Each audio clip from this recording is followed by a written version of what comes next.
Hi there. Thanks for joining us on a Q&A edition of Space Nuts. My name is Andrew Dunkley. It's always good to have your company. Thanks for joining us. All right. What are we doing today? We're answering audience questions from all around the place. Well, mainly Australia, but one from New Orleans asking about black holes and plasma bursts. And Geordie wants to know where his food is.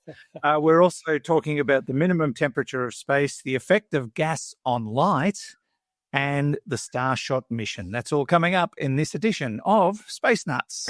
15 seconds. Guidance is internal. 10, 9. Ignition sequence start. Space Nuts. 5, 4, 3, 2. 1, 2, 3, 4, 5, 5, 4, 3, 2, 1. Space Nuts. Astronauts report it feels good. And joining us along with Geordie, not Jonty, Geordie, it's Professor Fred Watson, astronomer at large. Hello, Fred. Hello, Andrew.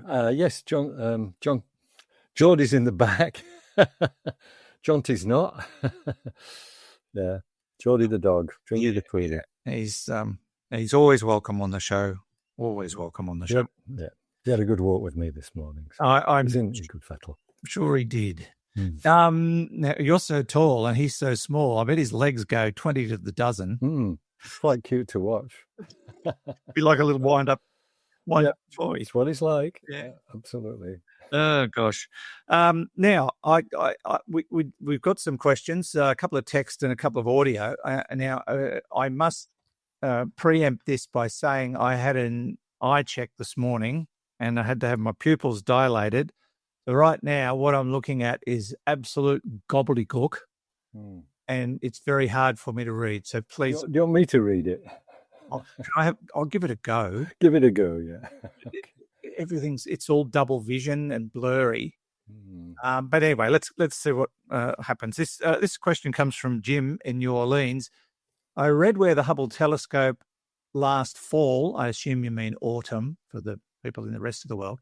I read where the Hubble telescope last fall observed what appeared to be a plasma beam of 3,000 light years emanating from the black hole at the center of galaxy M87. Doing well so far. That black hole was estimated to be 6.5 billion solar masses. I realize that questions concerning black holes are rather rare on the podcast. However, I understand that when a plasma cools on Earth, it can either return to its original gaseous elemental state, or it can potentially reform into completely different elements. Given the near absolute zero temperatures in space, I believe that at some point the plasma beam from the black hole at M87 will eventually cool. Rather than being cursed as the ultimate destroyer of matter in the universe, perhaps black holes should be considered the ultimate recyclers of matter instead. Love the podcast. All the best. Cheers, Jim in New Orleans. Is he on the money?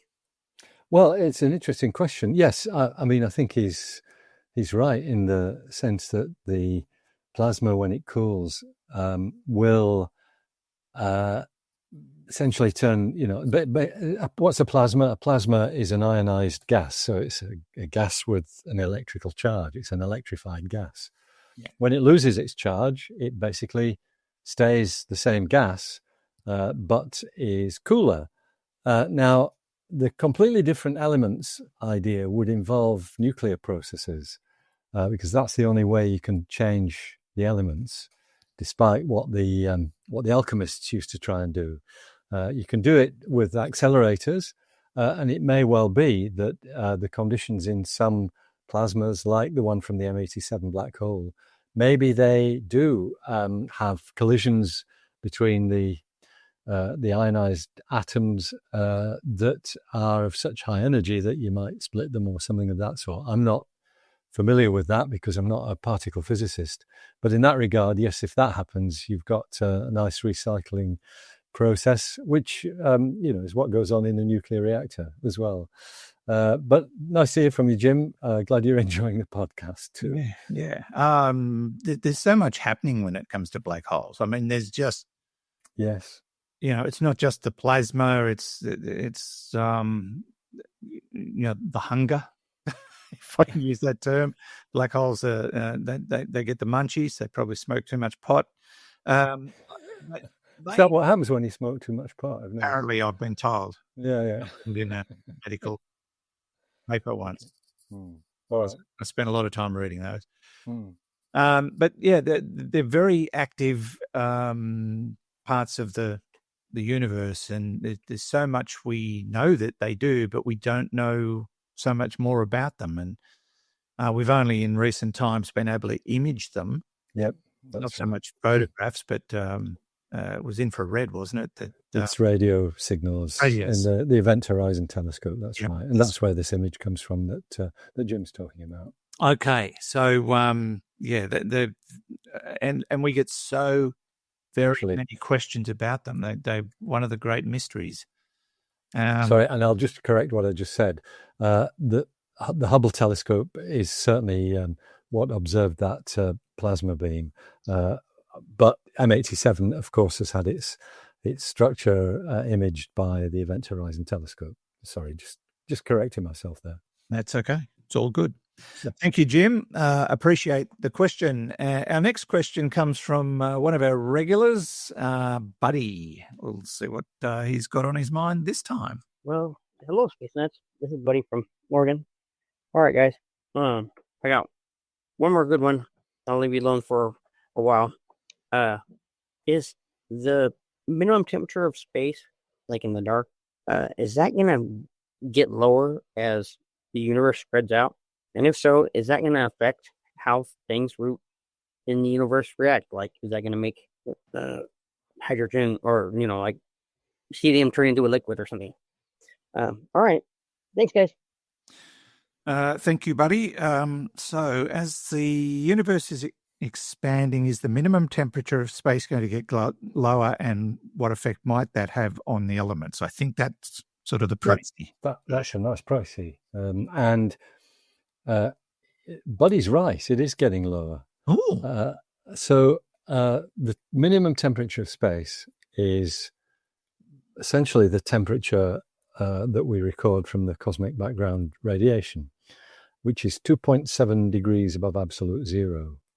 So 2.7 degrees Kelvin is the temperature of space. And if you think about what that temperature was when the universe was much younger than it is now, certainly in the aftermath of the Big Bang, that temperature was, 5, 6, 7,000 degrees Kelvin. So as the universe has expanded, that temperature has fallen, and that 2.7 degrees is what we have now. And as the universe continues to expand, it will continue to cool, but not at a rate that would ever be detectable by human instruments. But it is cooling. Whether that changes the circumstances of clouds of gas or whatever is a different question, and I suspect the answer is no. It may, it would have a superficial effect, but I don't think it's got any really fundamental effect on the makeup of the cosmos. Okay, let's focus on the Kelvin scale for a moment. It's a measure of temperature based on the absolute zero, lowest temperature. That's right. So and that temperature is defined by being the temperature at which all motion of atoms stops. Right. So temperature is a vibration of atoms. So as a solid gets warmer, the atoms vibrate more. As a liquid gets warmer, the atoms sort of slosh around more.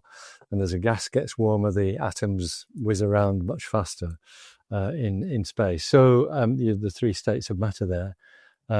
That's to say that at 0 degrees Kelvin, all atomic motion stops. Okay. And we know it's absolute zero. I think some modern laboratories have got within a gazillionth of a degree of absolute zero, but it's one of those things you can never actually reach and get something whose atoms have stopped. As far as I know, I might be wrong there. There might be physics laboratories where that's actually been done. But, right. Well, if you have, chances are, if you did achieve it, you'd never get home from work. Quite. You wouldn't be able to move. You'd be able to move, yeah. Yeah. So obviously, this is a dumb question, but if you when you freeze a tray of ice in your fridge, you've got an old-fashioned fridge like me where you have to actually get the thing out, fill it with water and put it in and wait. We do that too. Yeah. That's not absolute zero. There's still movement. Yeah, in the atoms. In the atoms. Yes, that's right. Even though the ice looks pretty inert, the fact that it's probably, absolute zero is minus 273 degrees Celsius. So if you're cooling it down to, minus 13 or something, then you've still got another 260 degrees to go before you get to absolute zero. So there's still plenty of movement in the atoms of your ice. Yeah. What about out in the depths of the solar system where the ice is so cold that it's rock, the same as rock here? Yeah. Is that anywhere near absolute zero? It's about minus 190 on the surface of Titan, which is where ice is certainly effectively rock. It's as hard as rock. Hard as granite, I think, was the way Jonty described it last week. Yeah. But even then, you're still, 83 degrees away from absolute zero. Wow. It's a very, very cold temperature. Sure is. It's hard to imagine that kind of cold when the temperature outside here gets to 9 degrees. That's enough for me. Yes. Yeah. Yeah. So just to clarify one more point. So absolute zero, even though the universe is cooling, absolute zero is still absolute zero. That's not going to alter. That's right. Yes, that's right. And the universe isn't at that temperature yet. It's 2.7 degrees above it still. Okay. Yeah. And that's the leftover heat of the Big Bang. Right. But it's slowly diminishing. As the universe expands, that's right. Yes. But it could take a while to get down. Could it ever get another down? Degree? It will probably as time, if the universe carries on behaving as it does now, as it continues to expand, the temperature will continue to go down. It will never reach absolute zero. It might approach it asymptotically, which means it gets nearer and nearer, but takes longer and longer to do that. Right. Okay. Very interesting. Great question, buddy. Yeah, thanks for sending it in. Good to hear from you as always. This is Space Nuts. Andrew Dunkley here with Professor Fred Watson.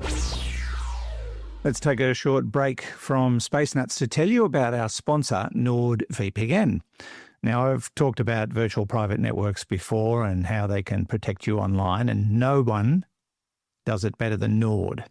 Now, I've been using Nord for over 2 years and I have no complaints. I'm also using some of their other tools, including the brilliant password manager and the 1 terabyte of cloud storage. And let's face it, you just can't get enough storage these days. And cloud storage is good because it's backed up. If you've got it on a drive attached to your computer, that drive will eventually die and you don't want to lose all that stuff.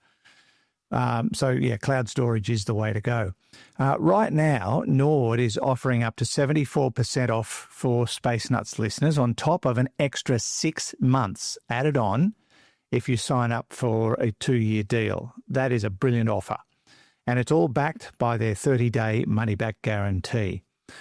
Now, the level of discount does vary with the different plans, but the longer you sign on for, the better the deal gets on a monthly cost basis.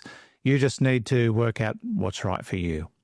NordVPN is great for streaming and won't slow you down. In fact, it does the opposite with no interruptions, no limits on bandwidth and no limits on speed. And with over 7,000 servers around the world, they've got you covered. So take advantage of their exclusive Space Nuts deal today by going to nordvpn.com/spacenuts and click on Get NordVPN and discover all the options. That's nordvpn.com/spacenuts. The 6-month extra deal is for a limited time only, so check it out today at nordvpn.com/spacenuts. You'll be very glad you did, I'm sure. Now, back to the show. 3, 2, 1. Space Nuts. Now, if my eyes do not deceive me, I have a text question in front of me, or it could just be a message from my wife that I probably shouldn't read. No, it's a question. We know that light travels at slightly different speeds in different mediums. We also see different mediums affect light via refraction. Since this is somewhat related to the density of gas, can pressure affect this? If we go to the extreme case, is it possible for enough pressure of a gas, I assume cloud, or enough pressure of a gas in general, to push back on light itself and stop it? That comes from Jacob in Western Australia.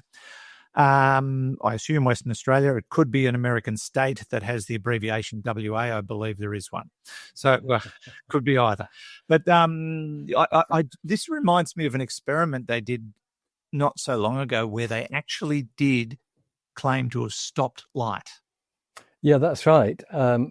So you can stop photons. And I'm not sure about the mechanism that is used to do that. It's not just pressure.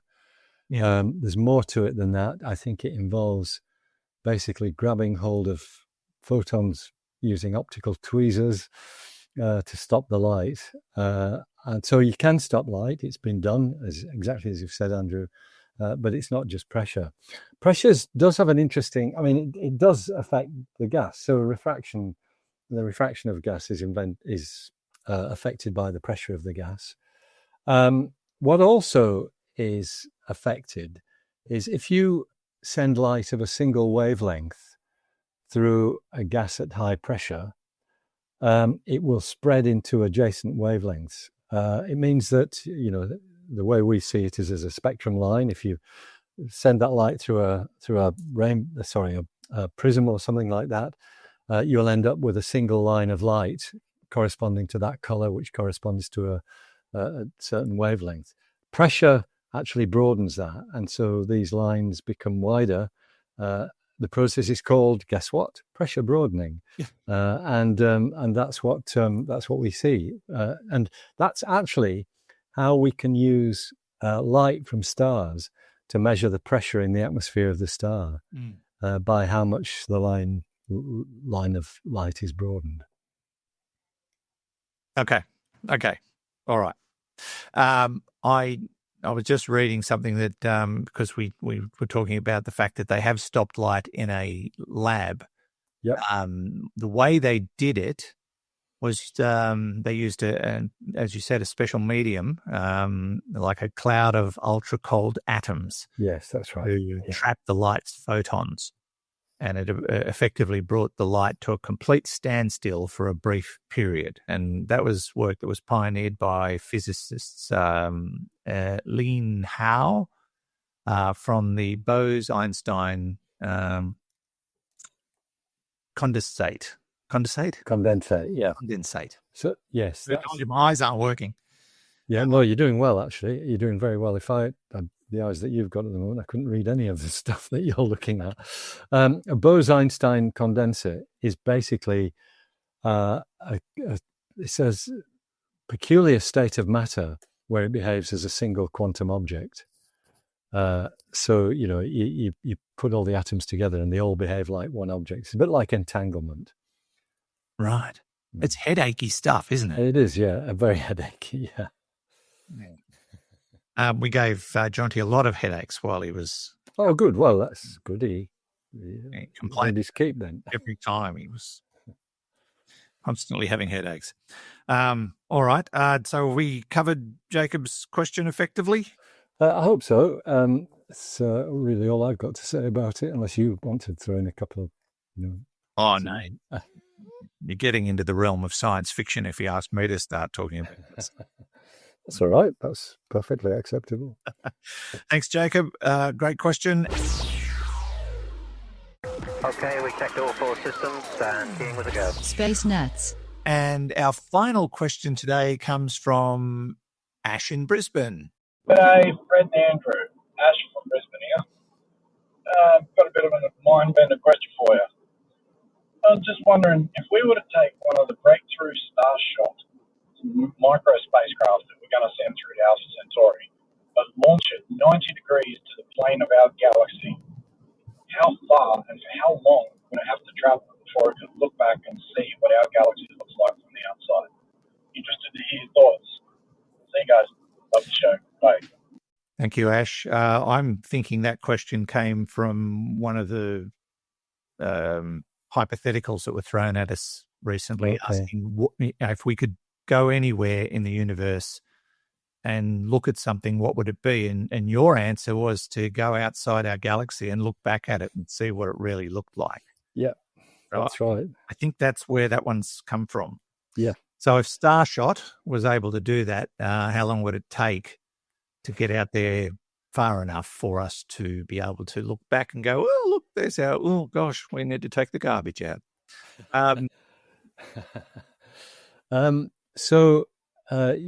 The answer, rather remarkably, Andrew, is a number that you quoted in our last 400,000 years. That's right. Wow.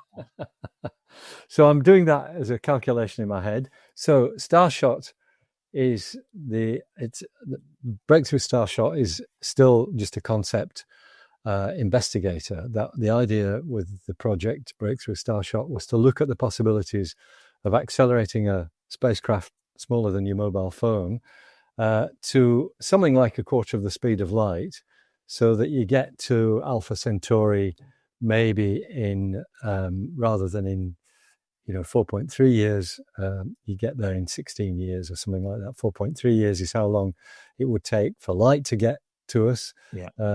You could do it in 16 years if you were traveling at 4 times a quarter of the speed of light.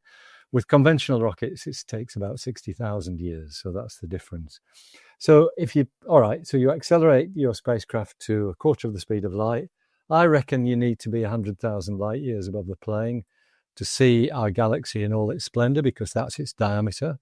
It's 100,000 light years in diameter. So you push back, push out 100,000 light years, you'll see the whole thing. At a quarter of the speed of light, that's going to take you 400,000 years. So it's not a quick trip.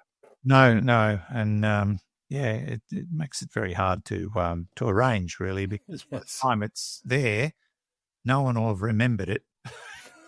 Why it was sent, what it was. And then, of course, it sends back the photo.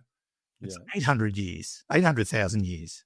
Yeah, that's right. No, actually, it's not. It's 500,000. Because the light travels back at speed of light. Speed of light, of course. Half a million years for the full mission.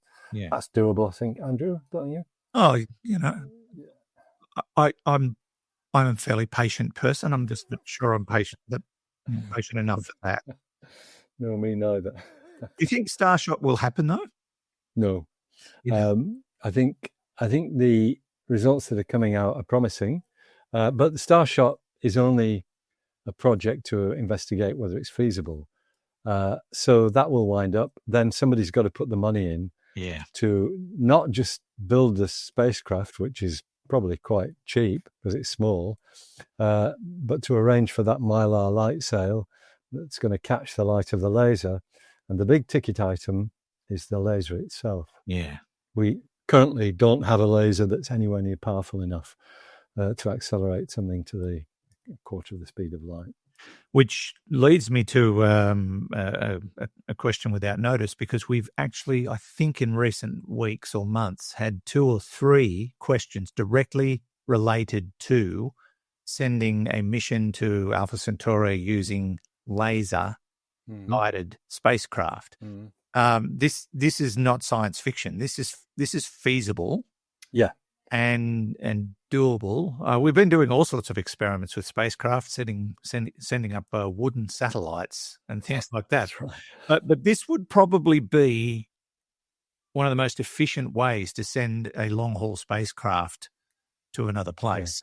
Yeah. So you're quite right. It is doable. It's feasible. Yeah. But you need the technology, which we don't have at the moment. And we should put a footnote in that it has been done. There's light sail experiments have already been done in orbit around the Earth, just by the spacecraft deploying a very large sheet of mylar and the ground controllers noticing the change in the acceleration of the spacecraft as a result of that. That's been done, and I think you and I covered it actually on one of the shows. So the principle works. Light sail, that's a principle that will actually work well. But for the kind of figures that you were talking about, sending a spacecraft to Alpha Centauri, you need such a big laser that we simply don't have at the moment. And you might even have to put it into orbit around the Earth, because if you had it on the ground, it might fry the atmosphere or something like that. Oh, that'd be fun. Yeah, it would, yeah. We do, we really need that. I love that it's feasible. I have a sneaking suspicion that we could never do it out of Australia because of electricity prices. And you're talking about leaving a light on for 16 years. I mean, let's face it. Yes, and it's a big light too. Yeah. Not feasible in Australia. Not with, you can't. That's right. Not with what we pay for. You get a bill. Another thing that has fascinated me in recent times, and I read a couple of stories like this when you were away, Fred, was the ongoing development into new engine technology for space travel. And I know NASA's been working on something called the Deep Space Engine.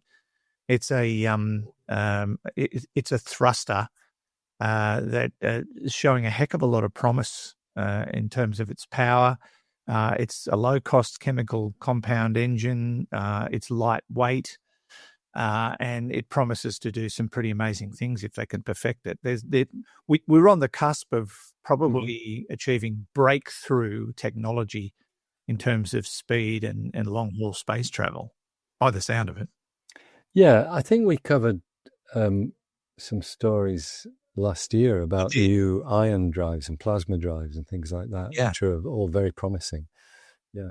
I think it's a pretty exciting time, and there's a lot of development going on, a lot of money being poured into it, because there are rewards to be gained if you can get out there. Yeah. And you probably don't like the idea, but we've already spoken about in the last episode or two about asteroid mining. That's a mission test that's been as we talked about in the previous episode, has fallen foul, unfortunately. But that's just the beginning. That's just going to be that will continue on. And of course, mining the moon for that that mineral that's not so common on Earth. Can't remember the name of it. Something called water, I think. No, there's something else up there. Something else up there that they. helium-3 is one of the things. Yeah, that's it. So there's a lot going on, and I'm sorry to say that profit's probably the driving force behind it. In the end, that's right. Yeah. That's a very human thing to do. Yep. Essentially. All right. Thank you, Ash. Thanks for the question. Great to hear from you. And don't forget, if you've got questions for us, you're always welcome to send them to us via our website, spacenutspodcast.com or spacenuts.io. And you just click on the little thing at the top called AMA. Now, I know some time ago someone said, can you change it to something else so that we know where to send questions? Still working on that. Not sure where that's up to. I'll have to check with Hugh in the studio as to where that's up to. But the AMA button at the top is the one you click on. When you click on that, which I'm doing right now, you can send us a text question just with your name, email address, and the message, or you can click start recording if you've got a device with a microphone. It's really quite simple. And while you're on the website, just randomly click on, I don't know, shop. Speaking about profitable humans, and look at all the Space Nuts paraphernalia. You can get stickers, you can get T-shirts, you can get mugs, you can get polo shirts, dad hats, bucket hats.